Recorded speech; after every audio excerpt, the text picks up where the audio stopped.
I do want to preface this entire video by saying these are very, very dangerous ideas because these ideas are being entertained by billionaires, tech moguls, CEOs, and our politicians. So we need to understand what the Dark Enlightenment is and what the people who follow Dark Enlightenment think our world should look like. Our democracy will probably not die because a dictator kills it. Rather, it'll die because faster, richer, smarter systems will simply outcompete it. Have you ever heard of taking the red pill? I know, it's an overused term that's tossed around every single day at every corner of the internet. People use it for dating, politics, conspiracies. A conspiracy, that is what we're going to be talking about today. A conspiracy which permeates from back channels of the internet all the way to the White House. It is a dangerous conspiracy to destroy democracy and replace it with neo-technocracy. Before the red pill became a huge meme, it was something else. A political method, a way of saying, what if the world you were thought to believe in does not actually exist? That is where Curtis Yarvin comes in.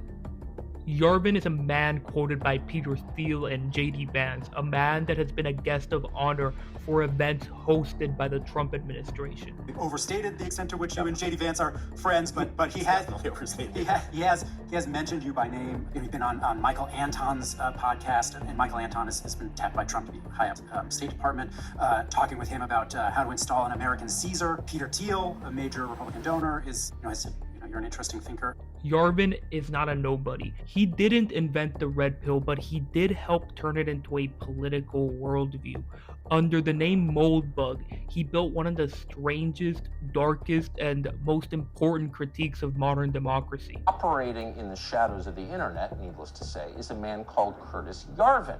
That critique eventually became what we now call the Dark Enlightenment. The Dark Enlightenment, also known as neoreaction or NRX, is usually described as anti-democratic, anti-egalitarian, and reactionary. Curtis Yarvin and Nick Land are its two leading figures. Yarvin's lane is governance and Nick Land's lane is acceleration. Together, they ask a question that sounds insane at first. What if democracy is not the final form of civilization? What if democracy was very useful for one era, a bygone era, alien to the era we're entering now? We live in an era of AI, robotics, biotech, cyberware, private cities, network states, and trillion-dollar companies and governments. Governments that move slower than all the technologies I've just mentioned and everything else they're supposed to regulate. This is where Dark Enlightenment becomes very interesting. Basically, the argument isn't democracy is bad. Rather, modern democracies, the ones we currently have, are kept alive by or to benefit massive institutions. Liberalism is exhausted. One suspects that democracy, whatever that means, is exhausted. Bureaucracies, university and media systems, a cathedral of organizations that seem to become more and more irrelevant by the year. Now, if you're already thinking, this guy is insane, Dark Enlightenment is insane, keep watching, okay? You need to know the reason why billionaires and tech moguls and our politicians are taking this idea very seriously. You need to be informed, and I'm trying to inform you. Stay with me. I really want to see and hear what you think about this, so leave your comments below. I'm a small channel, so I read everything. Comment below. I swear to God I'll read it, and I'll be very interested by what you gotta say. Yarvin calls the Cathedral journalism plus academia, the intellectual institutions at the center of modern society. And once you understand that, you start seeing his point. You vote every few years, but the system keeps moving in the same direction. You elect politicians, but the bureaucracy remains. You complain about media, but the media still decides what is respectable, what is dangerous, what is normal, and what is insane. You think power is held by voters? Well, Yarvin says no.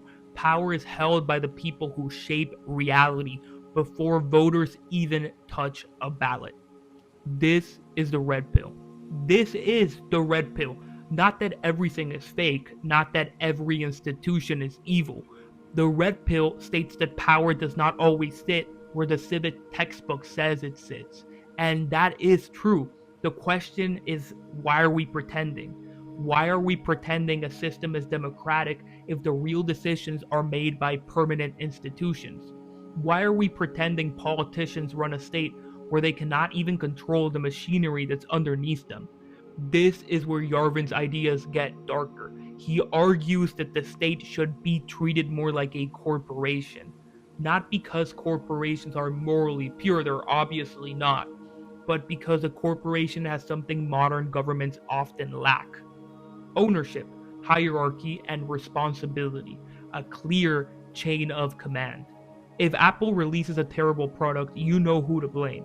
If a city collapses under crime, debt, homelessness, bad schools, transit, and corruption, nobody's punished. No mayors, city councils, or school boards are getting fired for doing their job. There is no incentive to be better because that doesn't guarantee your re-election. So what's the alternative? Patchwork, a world of sovereign, independent enclaves, a global spiderweb of city-states, private zones, corporate government, and network states competing for citizens, talent, and technological dominance. Now, this all sounds very dystopian, but let's steelman it, right? The good version of this is not a boot stomping on a human face forever. The good version is Singapore, multiplied by 1,000. A world where governments compete the same way companies compete. A world where bad states lose residents. A world where cities have to be clean, safe, efficient, and technologically advanced, and financially solvent, or else they fail, period. This is the strongest argument for Dark Enlightenment. This is why a lot of our politicians and CEOs and billionaires follow Dark Enlightenment. Meanwhile, accelerationism tells you to build faster, and that might be what the 21st century requires, because the future is not slowing down. AI weapons will be built, robots will replace labor, biotech will change human life. This is where Nick Land enters the picture. Land takes the argument further. He looks at capitalism, technology, and AI as forces that want to accelerate.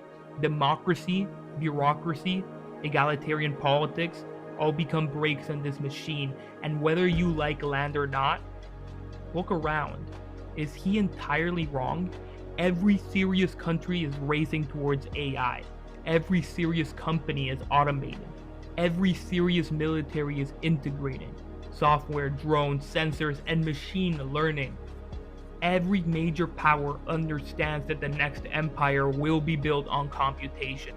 So when accelerationists say that the future is coming, whether we like it or not, they're not just being edgy for no reason, right? They are describing our reality, a future that'll not be democratic in the way we understand democracy.